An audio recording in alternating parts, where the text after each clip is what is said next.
Okay, great. So, welcome everyone. This is something that I've been wanting a talk that I've been wanting to give for quite some time, but as a part of the Open Mindfulness 8-week program, but it's just too much to fit in. And so I've kind of been pushing it back, pushing it back. So now is a good time, I thought, and also because Julari and a number of people in the Venice community in Florida requested that we do a deepening course, and so this will also be an introduction to that upcoming course, which will be 4 weeks over the course of 4 sessions over the course of 2 months.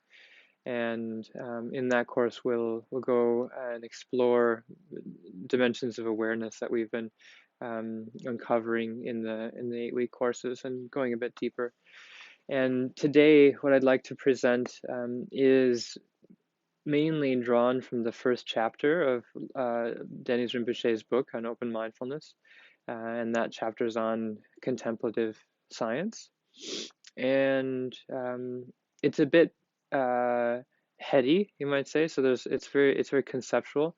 So I'll try to bring it down, and also we'll have some time. I can stop periodically, and we'll have some time at the end also for questions, so we can talk.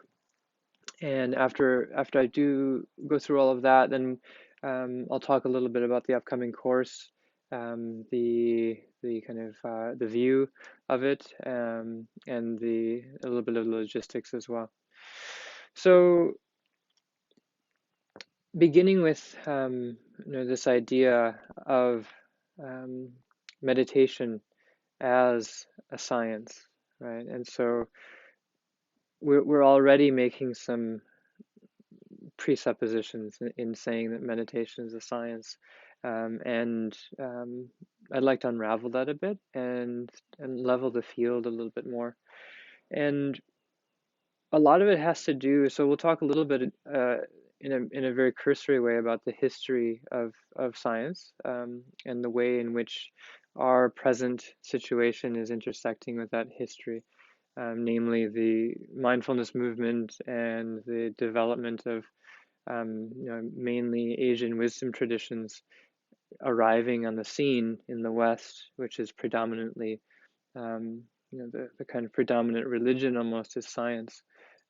Maybe less so. There's a struggle going on, put it that way, but it's a very dominant strain in our culture particularly, and that ethos is also spreading around the world in different ways. And so it's a unique time. So I'd like to dial back a little bit and talk about how we got here.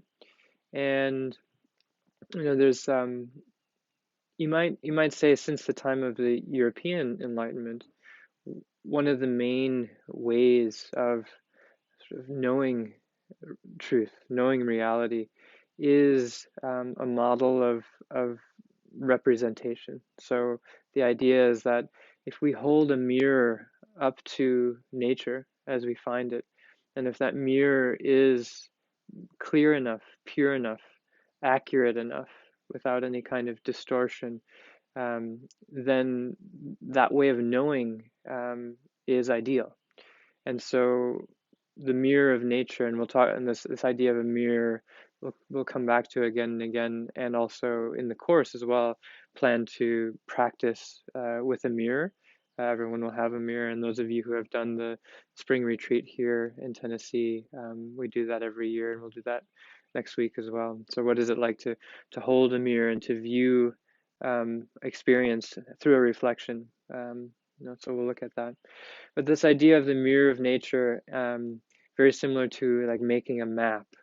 So the idea being, if we could make a map that was exhaustive of the whole world or the whole, and this is an issue, where do we end, right? But we make a map of everything, and everything that is also on the map.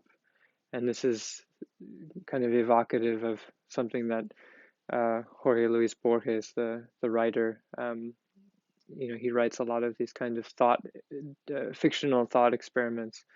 But I haven't found this exact one, but it's something similar that he does.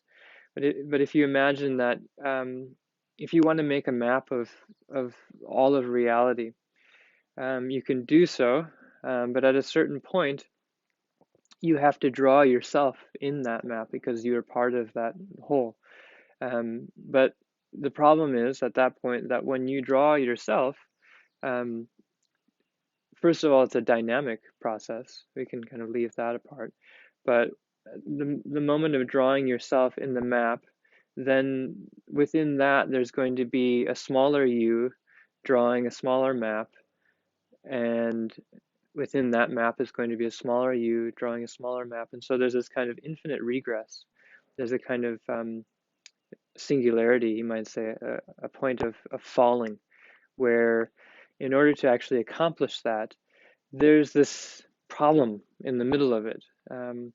And this is just one metaphor, one way of talking about why this idea of the mirror of nature, which is something that a philosopher named Richard Rorty talks about, or this idea of science, the project of science as creating an accurate map of reality. It has its limitations. And so we come up to that limitation again and again in different ways. I was focusing on the center. You could also focus on the periphery. You know, how far out can we go, and does that ever end in a sense? And that's fine. That's not a problem. It's just when we forget that that is the case and assume that this project of mapping, of mirroring, is really is really accurate and complete, and we make that mistake, that many problems develop, and those problems. This is when science sort of strays into scientism, where science strays into a kind of faith-based dogma in a sense. And so that's a real issue, and that has that problem has infected our society in different ways. There's many different things to say about the way that things have gone astray, but this is our point of entry. So the limitations of map making, of mirroring, of representational kind of thought. And at the middle of that is this idea of the subject. And eventually, different fields of science started to include subjectivity into the idea of knowing. The way of knowing, in many ways, has to include the one who knows. And back in the early 20th century, a philosophical school called Phenomenology developed. And this, originally began with a German philosopher named Husserl. Originally, this was intended to give a ground to the project of science, so that the way that science operates isn't plagued by this kind of problem of subjectivity. And then it sort of went off on its own, and his heirs, continued to develop that way of looking. But this is very similar to the approach that we're going to take in the next hour, in terms of how, in our contemplative approach, how do we know, and how do we authenticate that way of knowing through our experience, through shared experience, and so forth. But it has to do with subjectivity and the relationship of the subject to the world that it experiences. And so as that school of philosophy developed, particularly then moving into France with Merleau-Ponty, and then one of his students or associates, name was Francisco Varela, and he made contact at a certain point with His Holiness the Dalai Lama, and from that contact, the Mind and Life Institute was born, and we have all of these meetings between scientists and His Holiness, and all of the yogis and the scientists, and so all of that came out of this this sort of lineage, basically this Western philosophical lineage of phenomenology. And now, that has now evolved to include like the Center for Healthy Minds in Madison, which is headed by Richie Davidson, who is also a student of Mingyur Rinpoche, who is, many of us, he's our teacher as well. And so there's a connection here. I'm just trying to sort of weave this together. So there, on one hand, science in has a cachet in our society, right? So if science validates something, um, and sometimes people make the mistake of saying proves, science proves that meditation is beneficial. That's sort of, it's just totally cringeworthy at a certain point. But when science validates something, there's a part of us, and we've just been conditioned to say, "Oh, that's good," right? Like, "Oh, I'm more likely to sign on to something in that way, if it has that cachet." And that that's a problem in some sense. It's also beneficial because if the benefits of something, and in this case particularly meditation, can be demonstrated with an empirical approach, um, it's very. I've participated in these experiments, and it's very tedious, and it takes a long time for this machine to actually authentically give that cachet, that stamp of approval. But when it does, there's this kind of weight to it, and that's good because it allows us to distinguish um, practices, approaches that are beneficial from those that are, you know, more circular or just entertaining, false notions of truth. They're diluted in various ways. Being able to separate truth from illusion. But again, it has limitations, and the study of the scientific study of meditation is mainly what you call third person. So it's a scientist looking at something outside, objectively, looking at a brain basically, and this is very different from one looking at one's own mind and making discoveries about the nature of reality in a first person dimension, right? And it's the difference between, you can't like open up your own brain and look inside. I mean, you would just see gray matter or whatever, and it wouldn't be very informative. But there's a totally different way of knowing that is grounded in subjectivity. And so now again, I think we're coming culturally, we're coming to this point where science and something like phenomenology can start to meet. And it's not just science looking at the brains of meditators, but it's also the scientists looking at their own minds as part of the process of exploring reality, truth, and so forth. And so, as more and more scientists become meditators, things will become more interesting or more beneficial and informative. There'll be a larger picture, basically, of what we can actually say. Um, and the same sort of rubrics apply, in science for something to be. This is coming from Karl Popper, and the idea that something is falsifiable. You can disprove it, basically. You need to be able to repeat an experiment, and you also need to be able to disprove. If it can't be disproven, then it's pseudoscience. It's not actually saying something meaningful. And the same needs to be true in the dimension of our own first person uh, process of inquiry. When we discover something about the nature of our mind, and it can't be disproven, it's a very private thing. And it doesn't even, it may make us feel a certain way for a certain amount of time, but it's not actually valuable because there is a way for other people who have taken the same sort of experiment to heart and gone through the same process of whatever kind of technique of meditation, process of a path, that they can reach a place of recognition of the mind states of others as well.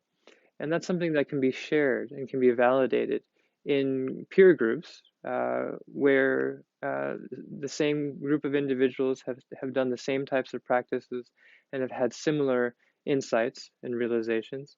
That can be authenticated. And it can be also disproven. And this is such a huge part of the teacher-student relationship, and also the sort of being a part of a community of practitioners, is this mirroring that goes on where you can, someone can make claims about whatever, um, and they can ring true or they can not ring true. And people, this, and it's classic for people to deceive other people in the spiritual domain, especially.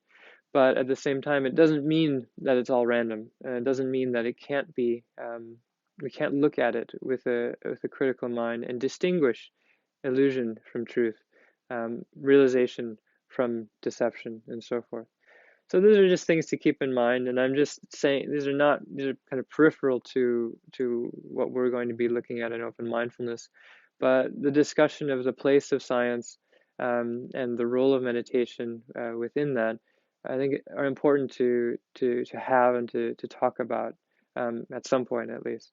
So just have to, like, it's almost like I get that off of my chest in some way, so we can have a meaningful conversation after that point. Um, so now, we begin with a theory of mind, in open mindfulness, and this is drawn from the Buddhist tradition, particularly what's called the mind, the Yogacara tradition, and also particularly the Dzogchen and Mahamudra traditions. Elements of this model are coming from all of these places, but it's a way of talking about our condition, our confused state, in secular language, in a way that we can understand, no matter what context we're coming from. And this is something that non-Buddhists, Buddhists, and mindfulness practitioners, everyone can interact with this model of mind meaningfully, and have conversations and understand, bring more understanding to our own situation. So it's helpful in that way. So I'm going to run through this model and talk about its sort of consequences, and then we can talk about it, how it might be helpful, and also really invite criticism in different ways, what you believe might be missing, biases and so forth, because that's really important. So the general theory is, it's called the cognitive model of habitual consciousness. And what that just means is it's a picture of our everyday mind, the way that we're living habitually. And when we say consciousness, we mean in this context something very particular. Um, you know, Consciousness, especially in the Buddhist context, means a subject holding an object. So taking an object through in awareness. So we can have consciousness of visual objects. We can have consciousness of auditory sounds. We can have consciousness of thoughts. There's six in total, the five senses and the sixth sense of thinking. And in all of these cases, consciousness means there is someone experiencing something, and that thing is different from the subject. There's a subject and there's an object. So it's dualistic. There's a separation there. I'm here, it's over there. And that relationship is called consciousness. Um, so just to define it, clearly, because that word is used in different ways by different people. So in this case, we're talking about dualistic perception, basically. Um, and so I'll show you a model here. I have the yeah, Jillery, just give me back host status because I can't share. So this model is in the Open Mindfulness book, and it's very simple, and it's just center and periphery. It's basically a circle with a dot in the middle, and that's us. There we go. And I didn't translate it, but this dot is us in the middle, moi, the subject, and the circle around is the world, my world. And between these two, there is separation, polarization. And the basic idea here is that we are always at the center of our universe, in a sense. Whatever we're seeing, we are seeing out there. We are hearing. And Daniel Siegel, who's a neurobiologist and psychologist, he has a wonderful meditation called the Wheel of Awareness. And in that, you imagine that you're at the center of a spoke of a wheel, and the hub of the wheel is around you. And when you see something, you imagine that there is the rim of the wheel is around you, and you imagine a spoke, like on a bicycle, the spoke going out, and that is seeing, or you are hearing something, and that's a spoke going from the hub to the rim, and you can explore, consciousness in that way. Um, so one that's happening, um, and that can be defined by attraction or repulsion or something neutral, just a type of spacing out or just a kind of numbness. Um, and that attraction, which is a kind of craving, or that repulsion, which is a kind of, can be fear, can be aversion, can be actual aggression. That polarity is defined by push and pull, or simply just spacing out. And when you have these dimensions of push, pull, and neutrality, you are in this situation of consciousness. So, and we'll come back to that later, and how this develops and intensifies in different ways. Also, subject and object, self and world, arise together. You can't have one without the other. Um, in different, and this is kind of the fault of, what I was talking about initially, of the mirror of nature, believing that you can have objectivity without necessarily paying attention to the one who is seeing or hearing, is imbalanced. And on the other side, imagining that you can have subjectivity without a world of objects arising around it is also a mistake of solipsism, it's called. So believing that you are basically creating your own world, your own reality in different ways, and that's obviously a problem. So noticing that subject and object arise in dependence on one another. They're in relationship, and that relationship is defined by this polarity, and that polarity is conditioned by push and pull, and so forth. So again, we're just developing this model. And the point here being that our version of reality, our experience, is very much, the reality that we find is very much determined by our preconceptions. What we find to be out there in the world of objects is very much dependent upon what we believe to be possible, what we believe to be true, and all of the kind of categories that are mostly unconscious in our mind that allow for experience.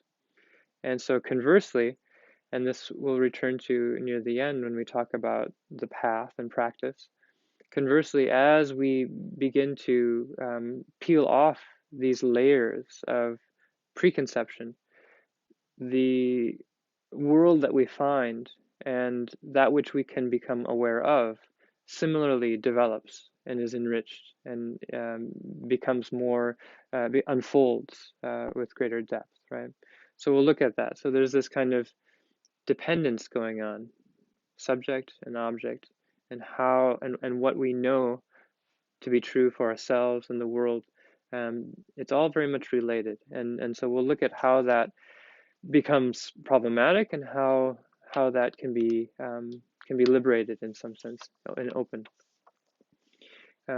So as we talked about in the beginning with this idea of the map maker and the mirror of nature and so forth, the world that we are surrounded by and know to be reality, this thing that we find as real, is a product of representation. Representation is conceptual, and in the same way as what we spoke about in terms of the way of knowing of empiricism, of science, we are creating a map in our mind of the world that we find. And this happens from immediately upon birth. and the kind of cognitive structures start to kick into gear, and they develop over time through the life cycle in different ways. But all of this is this process of representation where the world that we meet starts to have concepts labeled onto it, names and forms develop onto the raw data of experience, the immediate aspect of experience. We start to just name things, and we do this for a very good reason, in order to make sense of the world and navigate within it.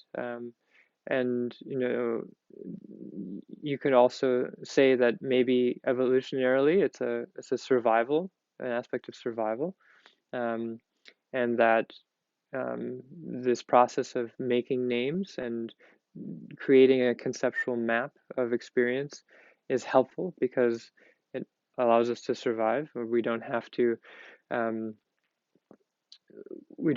to sift through all of this experience in order to get away from a predator or something like that.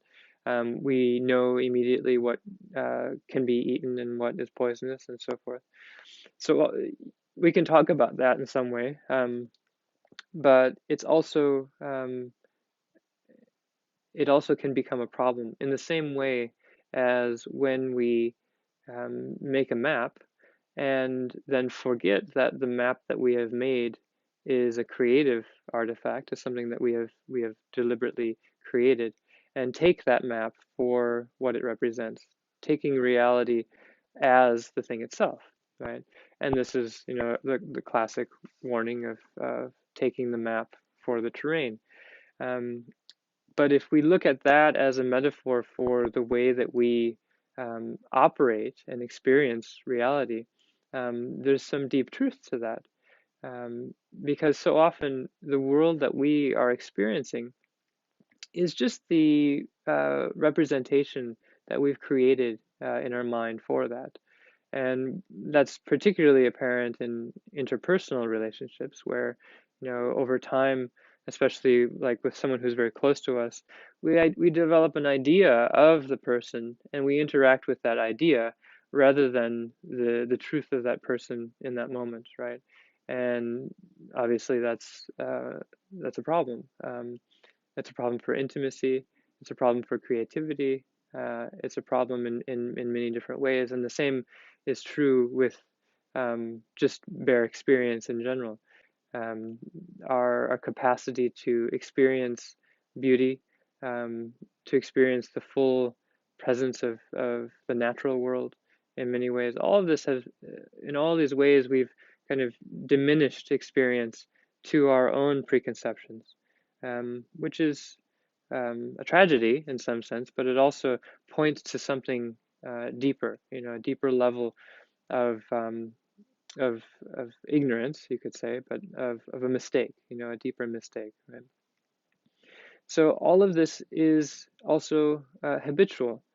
So we're drawing a kind of parallelism between map making, representation, conceptuality, and also habit. These are basically equivalent. Our habits, our concepts, our representations. They're all kind of the same thing.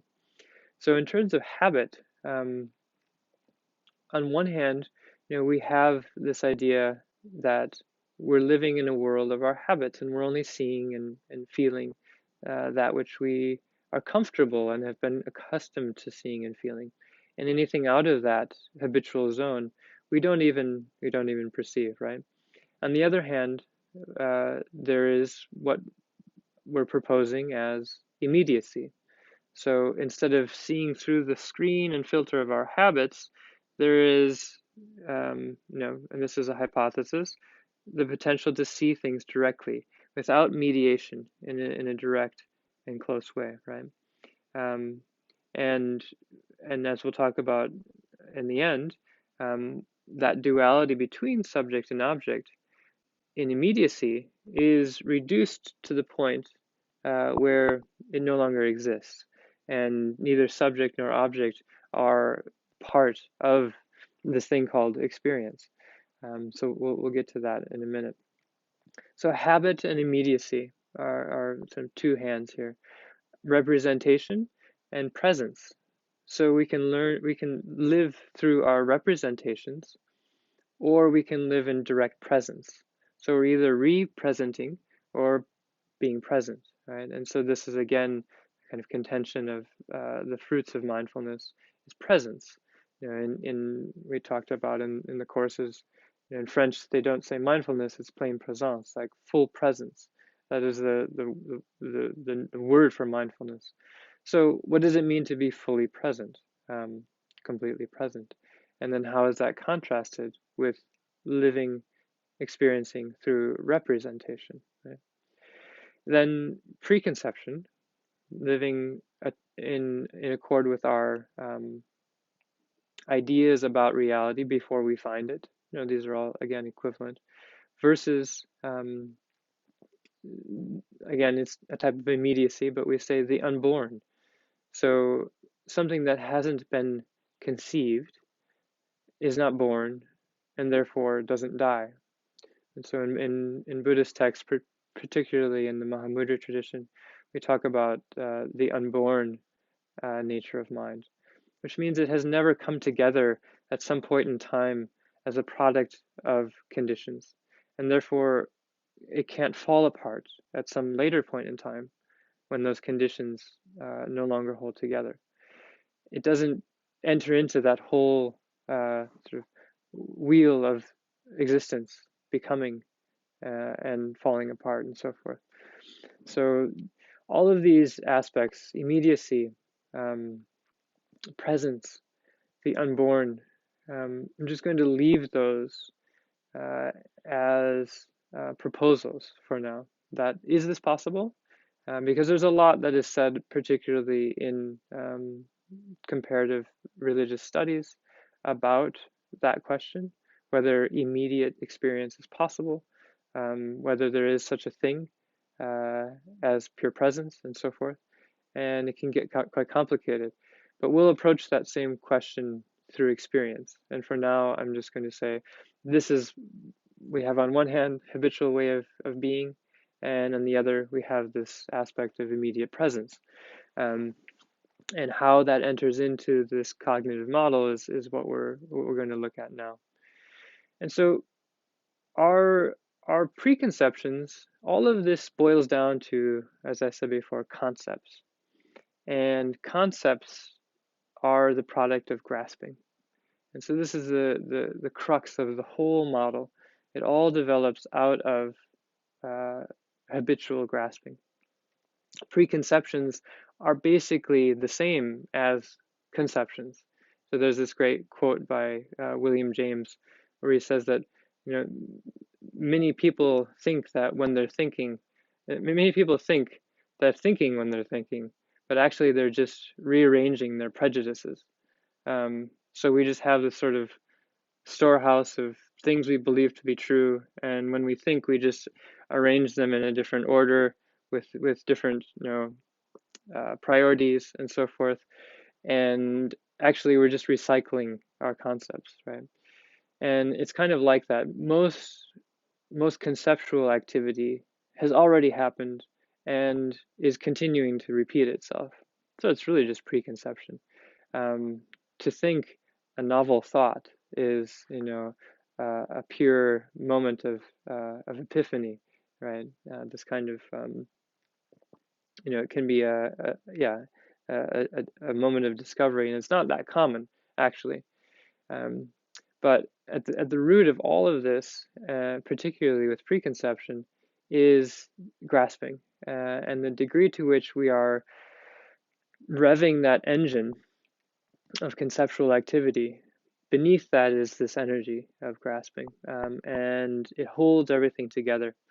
And so we might say that instead of this, we have this cognitive model of the circle with the center, subject and object. It can also be seen as a sphere, and so instead of this aspect of a mirror, we can also think of it as a crystal ball, right? But so this aspect of the cognitive model as a sphere It's like we're in the middle of a bubble. We're surrounded by our virtual world. And this world has been created through our representations. And it's not the real world, it's just our map of the world. And our bubble is also our comfort zone. And so that whole feeling of being surrounded by our world is very much conditioned by fear of it breaking down or something coming in through that boundary that we would wish to keep away, and also constantly trying to attract and magnetize that which affirms that sense of being in the center of our bubble, pushing away anything that would discount that or challenge that. Um, and then, because of the tremendous amount of effort that we maintain and that we put into maintaining it, at night we just sort of blank out and pass out into total oblivion, and then the whole thing disappears. And we get a bit of a break, and then we reboot the next day, and then it pops into existence, and things challenge it and so forth, and that's our condition. So living in a bubble of habit, living in our virtual world. And so a number of my friends are involved with virtual reality, and I think about what that means, particularly at this time, in our culture, when we have the capacity to represent reality on a level that is much more convincing than ever before, maybe. So we have this kind of immersive virtual experience, and it's almost like we've created, within our normal bubble, we've created another bubble inside of that bubble, that is even heavier and more conditioned by concepts, completely scripted in a sense, because it's programmed. Um, and so, is that a problem? So I look at that question, and maybe we talk about that. But in any case, our bubble is defined by our habits. And we can trace those habits from levels of deep subtlety to their most gross form. In Buddhist uh, in Buddhist theory of mind, these are called obscurations. Here we just talk about habit. So there's this basic habit of duality. Our most fundamental thing is, in terms of conditioning in our habit, is this separation, the sense that I'm here and the world is out there. That's a habit. It's not we haven't talked about the alternative yet, but it's not the only way of being. And it's something that we have created in a sense and forgotten about. So there's that basic level of habit of duality. Then there is, on top of that, a level of habit that is compulsive thinking, compulsive conceptuality. So given that I'm here and the world is there, what do we think about that? What do we think about ourselves? All these thoughts. What do we think about the world? All these thoughts. How do these relate? All these thoughts. So it's just this layering and snowball effect of conceptuality, that once we have this basic habit, everything just sort of builds upon that and magnifies, right? So this habit grows. And then on the basis of that, there is compulsive feeling. So this aspect of emotion. And in Buddhism, it's called kleshas, or afflictions. So it's not just emotion, but it's afflictive emotion, so compulsive emotion, emotion that happens in a way that we are addicted to, or that we are unable to feel fully because it has taken us over, in a sense. So on top of the concept is all this emotion. And then another layer on top of that is our actions, so compulsive action. So acting in a way that is completely habitual. Um, and when we have all of these layers, the full, John Kabat-Zinn calls it the full catastrophe. The full catastrophe has already started rolling. We have this basic habit of duality, compulsive thinking, uh, compulsive afflictive emotion, compulsive action, and it just is this, this bubble that we're living in, that is very convincing and has taken over, basically. And we have forgotten on every level, and on the most fundamental level in particular, that this situation is something that has been created, it is developed. It's not essential, it's something that has come into being. And we'll talk about in a minute what the opposite of that is. How then, given that it's not basic, it's just something that has developed, how do we start to unfold and unravel and free ourselves from that, right? So when we have all of these, and I've mentioned this a little bit already, when we have all of these layers of compulsive habit, the world that we meet is very much predetermined. Um, there may be chinks in our cavern, so to speak. There may be moments when, a loved one is born or a loved one dies, where we are transported out of our bubble because of aesthetic rapture. Um, the Kant's idea of the sublime. There's these moments when the bubble breaks down, either in a difficult way or in a blissful way, in an ecstatic way. There are moments of flow, you can also say, in the psychological sense. Athletes have these experiences where the subject and the object are not so, there's not so much drama, and experience is not so totally conditioned anymore. We have all of these opportunities, and hopefully we can encourage more of them. And they happen just as a part of the life cycle, and the ultimate one being the moment of death, where even if our bubble has been, totally glazed over with armor or whatever, it's going to break down at that point. There's no choice. But um, barring these moments of epiphany, um, we pretty much see and feel and experience what we allow ourselves to, what we've been pre-programmed, in a sense, predetermined to experience. So this is like a process of conditioning, of imprinting, and so in Denis Rinpoche talks about this as printing, the imprints on our consciousness of experience. And what happens is that it becomes cyclical. Not only do we experience we have preconceptions, what we have preconceived, um, this whole thing intensifies and becomes even tighter and more flat, in a sense, more deeper bondage, and the sort of cycle of experience becomes tighter and tighter, right? So there's several ways that this happens. When there's a subject and there's the objective world, and we act, subject acts in that way. I am reaching for an object and then taking it back. There's this subject object action. How solid I believe myself to be.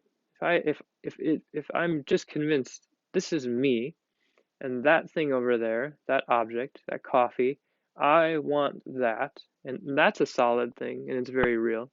And then when I connect with it and draw it in or push it away, either way, when I draw it in this way, the solidity of that intensifies the imprinting. So the more we act in this way with a solid belief of ourselves and the world, the more intensely our consciousness is imprinted with this tendency. And then that circles back because we have this deep imprint. It makes our belief in ourself more solid, and we've imprinted belief in reality, this reality habit, more deeply, and it causes us to act in this way that recapitulates that and then reinscribes that habit. And so this cycle starts to feed itself. So the solidity of subject and object create deeper imprinting, right? Also, the polarity, the sort of separation between me over here and that over there. Not only am I solid and real, and that is solid and real, also it's not me. It's independent in some sense. It's not related unless I, through my intention, reach out and create that. But the thing is, the more polarity there is, the more intense the grasping will be. So the more I'm separated from that which I want, or the more I'm trying to separate myself from that which I don't want, grasping intensifies. And as grasping intensifies, subject and object become even more polarized. So there's two things happening here. There's the solidity, I'm really real, it is really real, and there's the polarization, it's over there and I'm over here. Grasping intensifies that polarity, grasping intensifies that solidity, and then the cycle's back. And the more we're holding on, the more we feel real, and the more we're alienated from the world around us. The more we're alienated and the more real we feel, the more we try to make up for that. The more we try to bridge the gap, the more we try to solidify our bubble in order to maintain, our ground in some sense. So all of this leads us to a state, on one hand, of bondage, because things are so solid, heavy, and real. We're imprisoned in that situation. That bubble is very, very asphyxiating. There's a type of claustrophobia there, and also there's a sense of alienation, of separation, being estranged, and whether that's in our relationships with others or our relationship with the natural world, it manifests in different ways. But whether it's bondage or separation, the alternative, oftentimes people envision the sense of a goal in different ways. For some people, it's freedom. I really want to free myself from this feeling of being asphyxiated. I want to be free of this claustrophobia. I want to shake off this limited situation, right? Other people, it's I want to feel connected. I want to bridge the gap. I'm yearning, longing for intimacy. I'm longing to re-acknowledge the sense of connectedness with other people and other things. These are just different dimensions of the same thing, whether it's the solidity or the polarity. We're looking for freedom or intimacy, this lack of separation, right? So how all this boils down again to grasping and the situation of duality. Um, so at this point, this is the model, right? So this is what I was introducing in the beginning. This is the beginning of that situation. Um, how now do we practice? Obviously, well, not obviously. If we believe that there is a problem, um, what is the way out, right? So what we've just gone through in basic Buddhism is correlated with the first two noble truths. There is this situation, and it has a cause. In this case, it's grasping, and the situation is the whole model that we've talked about, which produces this feeling of something being off, something lacking, and also outright suffering, right? So now, given that that's the case, what is the alternative, and how then do we affect that change towards the goal, and how do we travel a path out of this situation into greater intimacy and into greater freedom, right? So that's really most of what we'll be doing in the upcoming course, and there's really two main approaches. One is for those of you who have done open mindfulness, the courses before, there's a gradual approach of step by step relaxing, first of all, calming the mind, and then on the basis of that, developing attention, and on the basis of that, then exploring how we are closed down and opening in different ways. So practices of openness, developing openness in our body, developing openness in the way that we breathe, developing openness in awareness, and particularly in the upcoming course, we'll be focusing on that, this dimension of open awareness, panoramic awareness, um, which is really two-sided, recognizing how we are limited and closed, and encouraging and exploring opening beyond these limitations. Right? So different methods of contemplation. And through that process of openness, implicated within that is open-heartedness, developing um, beyond these what I talked about before is compulsive conditioning of our emotions, like acting out of desire, hatred, and so forth, in a way that is beyond our control. So noticing how the heart has been closed, and working with that to open the heart in various ways, and seeing how that translates into openness of experience and greater freedom, greater intimacy, and so forth. So this is all a very kind of gradual approach.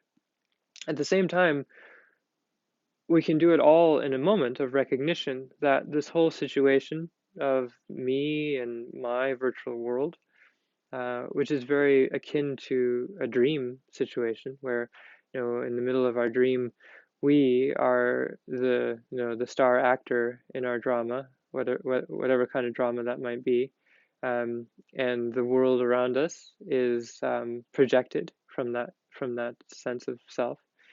Um, at any moment, we could also, instead of gradually and relaxing within the dream and starting to develop more freedom and develop more intimacy with our projections, we could also recognize that it is a projection. We could wake up in the dream. We could become lucid. And the same applies in on our path, where this whole situation of us and our virtual world, that fundamentally is resting on this habit of duality, subject and object. If we can cut through that habit on the most basic level, it's a type of waking up where our experience is no longer conditioned. The world that we find and our sense of ourself is no longer a representation, but it's direct, it's full, and it is reality in a sense. So there is also this dimension of waking up, which can happen at any moment. But these two approaches go together. Um, More of a gradual approach of openness, and developing that capacity makes us more likely to wake up. In a sense, we have we create the conditions that are conducive to this happy accident of realizing that this is our virtual reality and we are the dreamer, and so forth. Um, and at the same time, if we have that in mind, that liberation, fundamental liberation of being able to wake up at any moment is possible, then the practices that we do, we don't take so seriously. Um, and so this happens a lot in the courses where we're training in openness, and people are saying, well, I don't feel open, or like it happens for a moment and I feel open, and then it like goes away and things close down again. Um, when we have the larger view that all of this is really just our own projection and reflection happening, it's not about opening more to the ultimate state of openness. It's about awareness, that we can connect with the immediate quality of awareness, whether we're closed off in our bubble or whether that bubble is, 10 miles wide. Um, Awareness is the same. The quality of awareness is ever present, and it doesn't change whether we're open or closed. It just makes it more likely that we'll recognize that fact if we're relaxed and if our boundary is not so tightly defined, right? Um, so yeah, I think that's enough for now. This sets up pretty well, the approach, and again, most of what we'll be exploring is actually going to be in the dimension of practice, and the first week, so we're having a retreat next week, and the first session will be then. So there'll be people who are here in person, and then also everyone online who's doing the course. I'm gonna blend these two programs for the first session, and in that session we'll be looking primarily at the methods of open mindfulness that cultivate openness, so that we're all on the same page with being familiar with the approach. Then in the weeks that follow, we'll be developing more this aspect of ever-present awareness. So deepening the experience of openness and allowing that to facilitate this recognition of immediate presence, and using different methods, like I mentioned before, using mirrors, developing qualities of lucidity and dreaming, looking at what the process of dying entails, and so forth, and using all of these as both metaphors and practices for deepening the open state of panoramic awareness, so that it can meet up with recognition of awareness as nature. So that's the plan. And yeah, so just invite any questions or discussion now. Need to hear from any of you.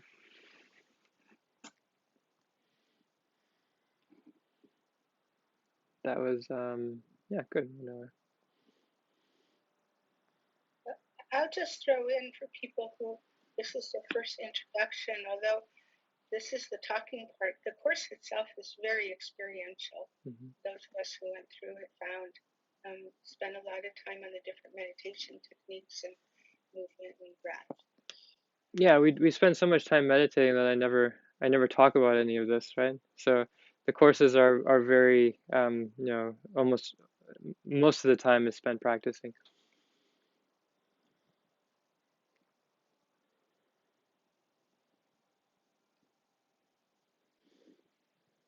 But good. Hey, Melissa. I have a question, but I'm a little worried it's tangential. In the beginning, when you were talking about, how scientists have been studying other people's brains as they meditate, such as your own brain, you said that there were like certain types of meditation that they were coming up as pretty effective, and others that weren't, that were just adding to delusion. And I'm really curious, even though again I know this is not in any way the main point of your talk, which ones were coming out as effective and which ones were not? Yeah, that's tricky. I wasn't actually saying that, but that is also true. I'll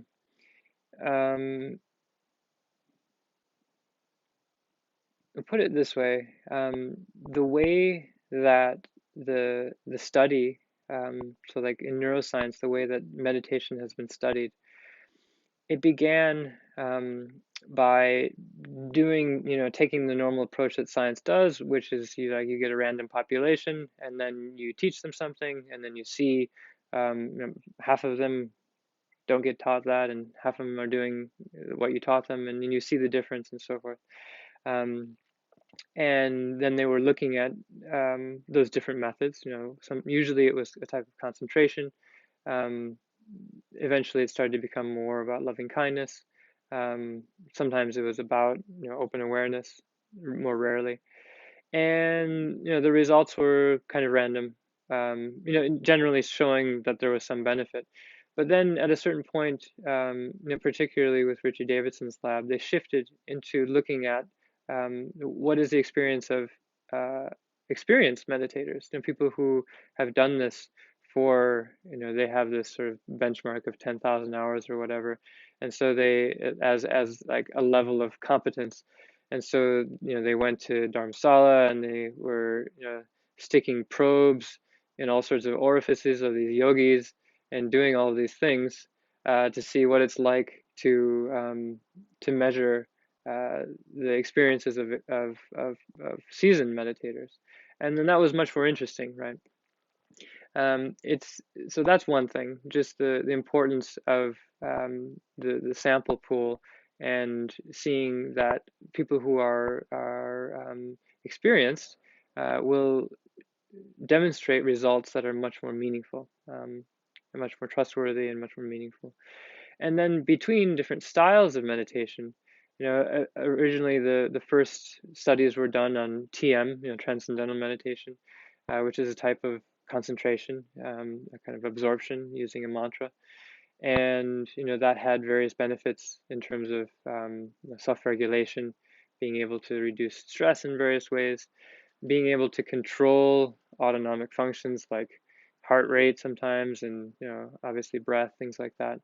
But yeah, I think when things shifted, both in terms of what I mentioned in terms of studying experienced meditators, and at the same time shifted into looking at compassion, studying people who have developed compassion meditation over decades, and also shifted into um, studying meditators who were accomplished in what we've been talking about, nature of mind. Then things got really interesting. I'm not going to comment like what you asked about the relative benefits of different types of meditations. So I'm kind of shifting the question, but it is interesting, I think, to say that when scientists started to look at the benefits of compassion and the natural state of mind, then they found the results that were coming back were much more transformative, I think, for the field, and much more interesting in general.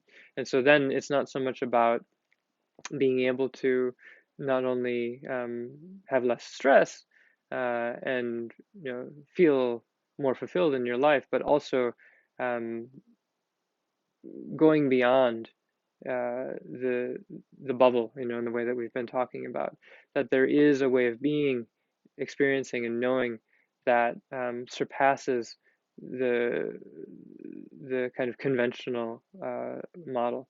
And I think that will be really helpful for science, because it necessitates that these two worlds come together more, of this internal development of subjectivity going beyond duality, and the objective results of that.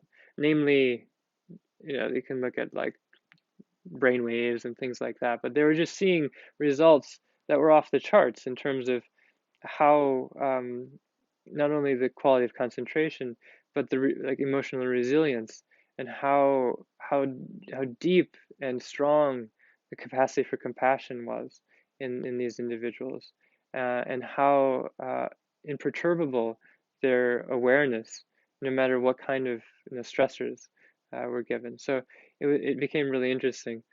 I don't know if that's an answer so much, because I wouldn't actually talk about the relative merits of different practices. Of course, I have my opinions, but um, everything has its place, and all methods if they're used skillfully, can lead to other methods that, as we progress, we can start to let go of these methods and simply rest in naturalness.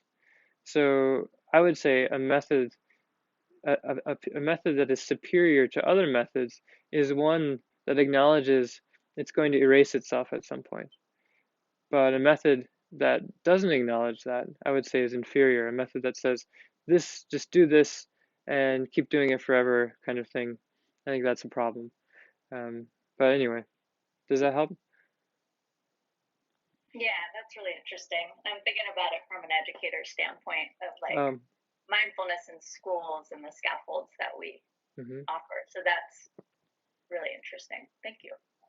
Yeah, that's a good to contextualize it that way, because in some cases, what we need to teach is just self-regulation techniques, and that's what's really helpful for kids. When that's established, at a certain point, developmentally appropriate, we can start asking them to look at their mind in some way and say, who are you fundamentally? What is this world, basically? These kinds of things. And that's something that's really present for me because of middle way school. Like how do we offer methods that are appropriate, and how do we also encourage this deepening, this natural deepening to take place. Yeah, thanks, yeah.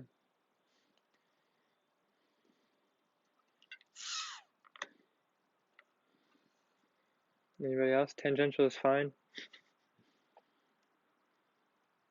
Can I ask you a quick question? Hey, Paul, yeah. Are these teachings going to be available on YouTube or some other format in case we miss a class? If you're enrolled in the class, everything's recorded, yeah. Okay, and you'll have some kind of link to it that we can do. This one appears to only be on Facebook Live because I neglected to record it here, but it's there, and I can extract it. But the rest, yeah, we'll just record, and they'll be on a Dropbox, and people can download them or just watch them.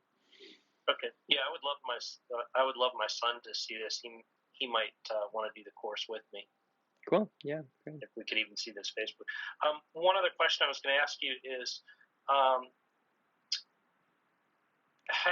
much benefit would be derived from a patient or a person who's not had any meditation practice at all to go right into open awareness in comparison to somebody that has had a lot of experience? Yeah, there's no telling.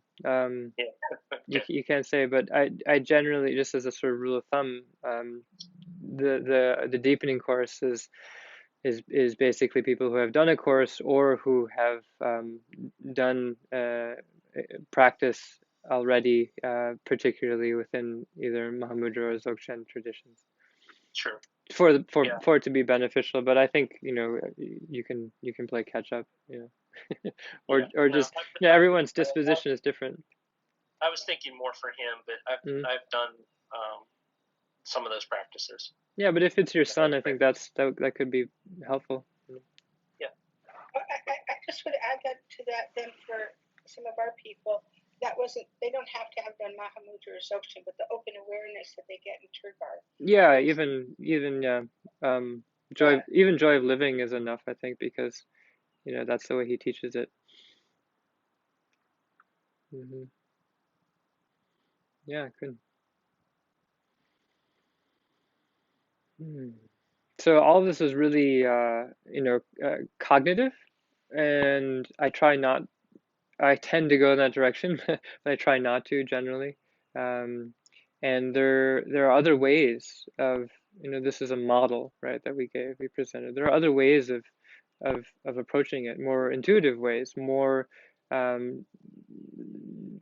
shamanic ways, more ways that are using myth and storytelling, ways that are using the intuition of the body. It's very tricky when we're presented, especially in the Tibetan tradition. It can become because they love laying everything out, right, and with precision, just like science does. And it can be very tricky to overly buy into it as being the map, right? And it's the same situation again. It's another map, and so we can't take it too seriously, and we also can't deny that there are other ways of approaching, right? So yeah, and that's one reason why I haven't taught this before, because it's not for everybody. But again, I just wanted to begin here. Yeah, Pat? Thank you.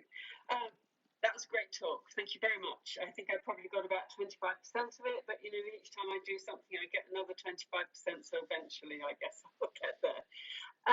What you were saying,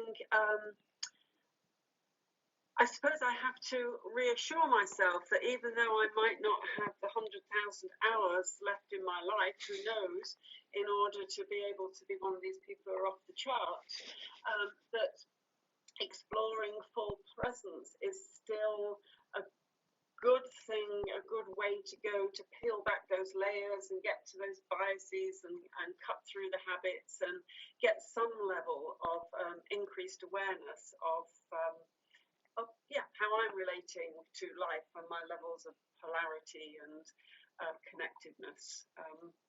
So I had to keep telling myself that, and I've had to keep telling myself that for the last few years, actually, that even though I don't perhaps, I didn't start meditating when I was 2 or 3 years old. In fact, I was a great deal older than that, but it's still a good practice to understand my own life, connectedness, relationships, and so on. Yeah, for sure, of course. And it's really important to have a long-term view. And especially in Buddhism, it's multi-lifetime. Like we can relieve ourselves of the burden of accomplishment necessarily, because we have time, and at the same time, time is running out. So we kind of meet these two at the same moment, and our practice begins there, right? But also, the way that we'll be approaching the practice now is not so dependent on circumstances and progress in that sense. Also, the more that we become familiar with ever-present awareness, the more we recognize that it's unavoidable, and it's always there. It's practice is something that is we just remember.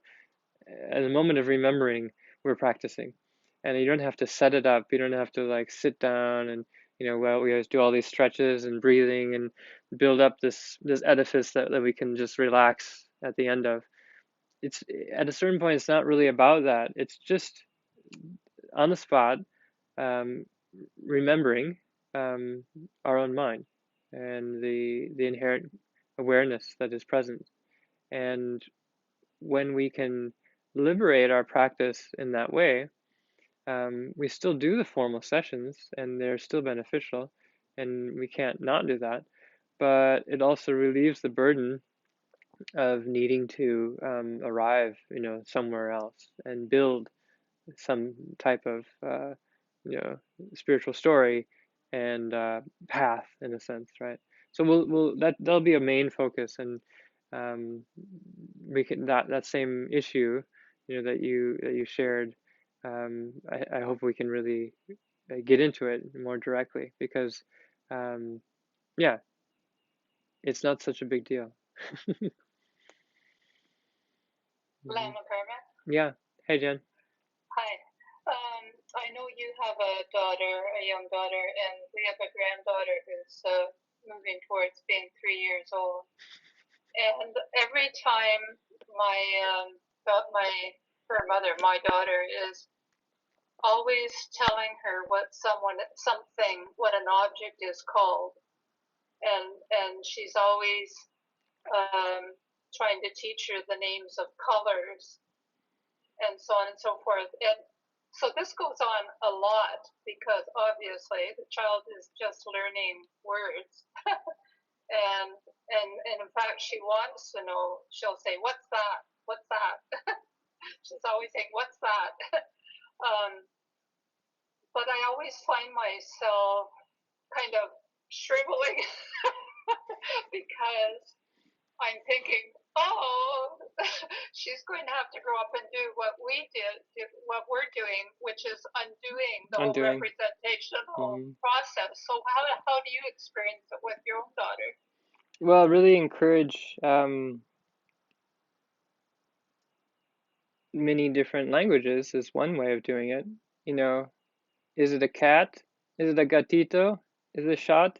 Is it cats? And you can just, they're always not quite sure because they're exposed to more languages, and that's really helpful. That's good, yeah. The way that being multilingual creates this flexibility within reality habit is really good. So encouraging that, and then zoom. And this is something that I was teaching at Middle Way.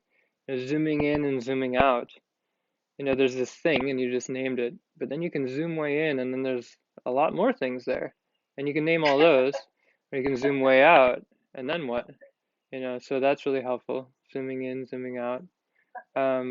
but it all comes down to having a playful mind, right? And being in a state of play where things are in play. They're not settled, right?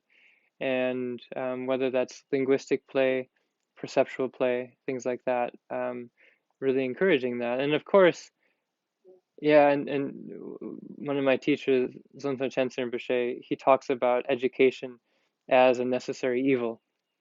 It's like what you're saying. You got to name things and you got to learn the names of things, but what a tragedy.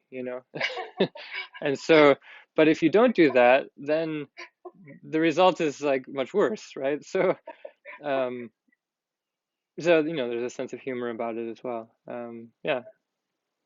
Well, thank you very much. Mm. I think, I'm sorry, I can't stop myself. I think asking children, well, what do you think? Because sometimes when they ask something, our adult minds interpret it. Oh, they want the science of it, or they want the truth, and they don't. Often they just want the invite to explore. And I just think, sorry, I know. Pat's a professional. That's so important. Yeah. They always know what they want. Will you be giving a course on that?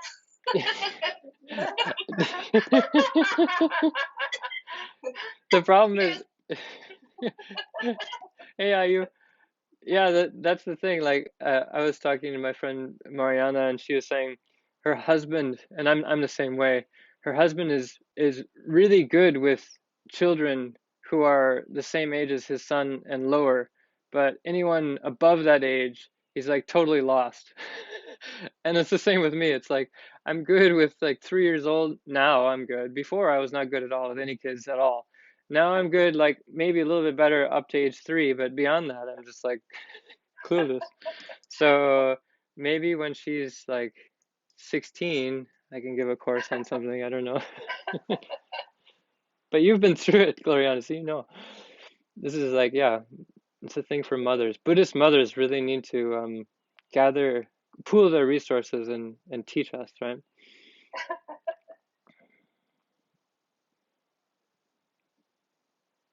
Very good. I'm glad it turned to education. It's really what it's all about. I'm feeling like an incredibly inadequate parent right now, though, so I'll sit with that. Because of what? Then, I'm just thinking of my child's 4 and so stubborn. Anything that doesn't go his way exactly, it's the worst. Starting to throw objects and physically harm. So not that. Like, what have I done? I have a psychopath on my hands, but I've got some. I'm also a teacher. I'll figure it out. There's a great quote, and some of you heard it from Khenpo Sultram Jamso Rinpoche, he was one of the current Karmapas teachers. And he says in Tibetan, it's nourishing, yandak lamla juk, which means making mistake after mistake, I walk the unmistaken path.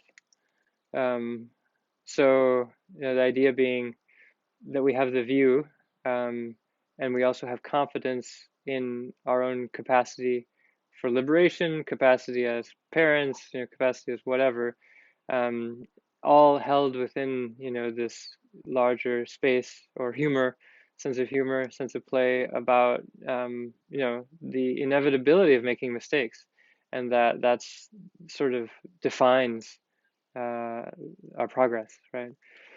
So yeah, that's really helpful. Making mistake after mistake, I travel the unmistaken path. He's got a lot of quotes. That's one famous one. Mayor? Yeah.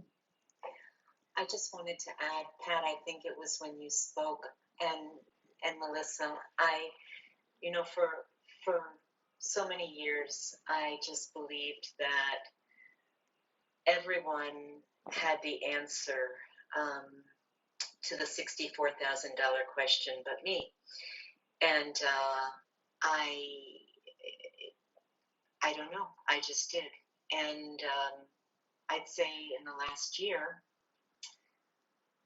I feel like the answer is that no one has the answer, that we just all walk together, and we're all human, and we all struggle, and we just all everything. And I don't know, it just was really helpful for me to not, to just, I don't know, to just see this equality in being human, and to not delude myself into thinking that, I mean, yes, there are helpful ways to move forward, as you're talking about throughout this last hour.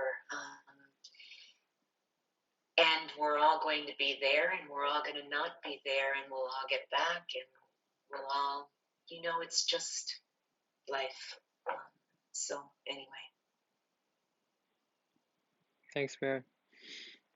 Yeah, a teacher that I appreciate, Elizabeth Nyamjal. She's done a lot of retreat, and she's a mother. And she has a podcast now called The Open Question, and wrote a book called The Open Question.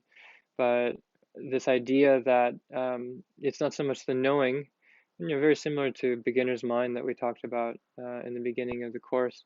It's not so much the idea of knowing, but that we arrive at a place where we can tolerate and we have confidence in living as an open question, or traveling a path as an open question, and that the need to know is something that is progressively exhausted, and we can rest in, it's not knowing, but it's a type of not knowing. It's a type of openness to reality unfolding as it will, and our path unfolding as it will, because of our motivation being authentic, and the quality of our presence being without conditions. Then we don't need to know, and we don't also need to project onto someone else as being the one who knows. But that takes time. In the beginning, it's helpful to project and then, go through that drama and all the rest. But at a certain point, living as an open question and practicing in that way I think, is really a sign of maturity. So, yeah, thanks for that, Mary. Eloquently said. Thank you very much. Thanks, Mary. Yeah.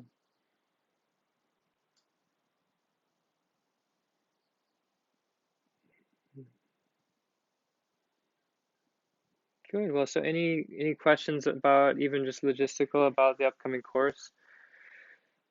I'm very disorganized, so you'll probably get those of you who have registered, you'll get an email soon. There's a lot going on. Is there going to be a 2:30 to 4, or what is the time? I think it's 2 to 4. Jiller, It might even be 1, because this time was 2:30 because it's the same Saturday as Monk San's class. But after this, Monk San and Lama Karma are going to be on opposite Saturdays. So I don't remember what time, but we might have even made it 1. It might have been 1, yeah. It might be 1. Both classes on Saturday will start at the same time. Just one will be Monk San and one will be Lama Karma. Yeah, we'll see. I think it's at 1. But his welcome letter, when he sends it out, will have it. Yeah. I'm pretty sure it's 1. People are still registering too, so I was kind of holding off. But And it starts next Saturday? Yes. Yes. Yeah. So there's a retreat beginning here on next Wednesday, and we're doing calm abiding and insight from the Shangpa Kagyu tradition, and then as a part of that, because Lama Deni, the open mindfulness teachings are very much inspired by the Shangpa Kagyu, which is a particular lineage of Tibetan Buddhism. I'm going to try to fold those together on Saturday for the first teaching. And again, that first session will be mostly methods, so a lot of meditation methods, so that we can all get on the same page with a personal practice, and then from that basis, then we'll go on to explore more.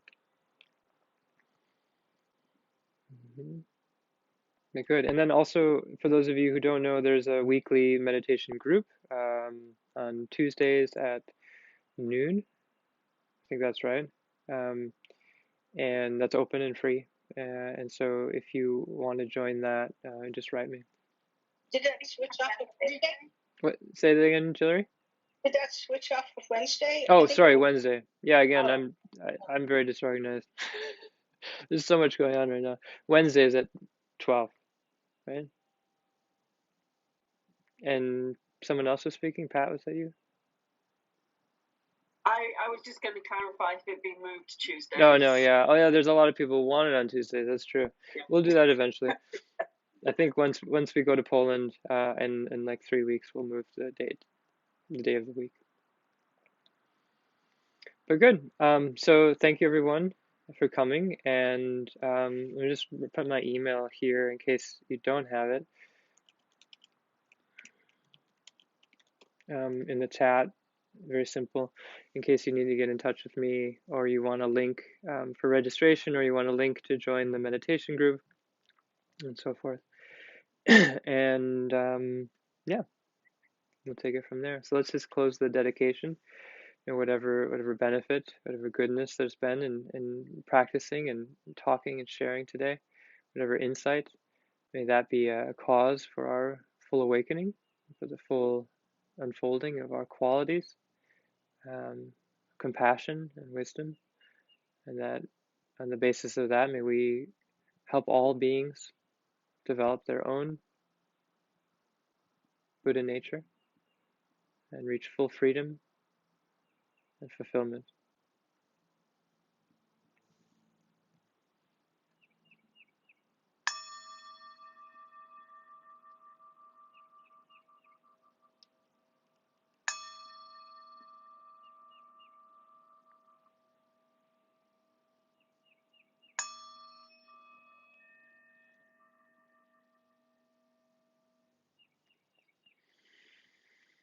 Okay. Thank you. I had some other cool pictures that I was too overwhelmed to share. This one from Hilma of Klimt, Center and Periphery. She did a number of these. This was a series of called The Dove, and I just like this because it has this, the center and the radiation, the pure radiation of the periphery. There's another one here, and also oh, where is he?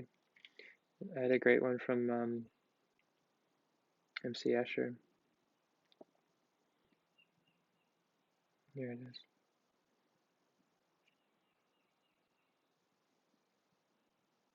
You might have seen Escher's self-portrait in the crystal ball. It's actually a circular mirror. A crystal ball, he would be upside down, but it kind of gets the point. MC Escher is really good at these kind of recursive things where the subject is part of the object and things like that. If this were a seamless PowerPoint, I would be putting all those in there. And then there's another one called the Three Spheres I liked.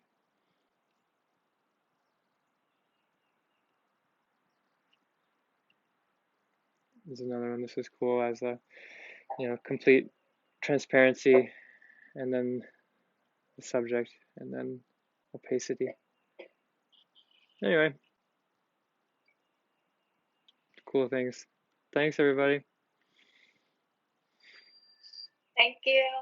Yes. Thank you. Thank you. Thank you very much. Hey, see how are you? Bye, are you? Bye. Bye.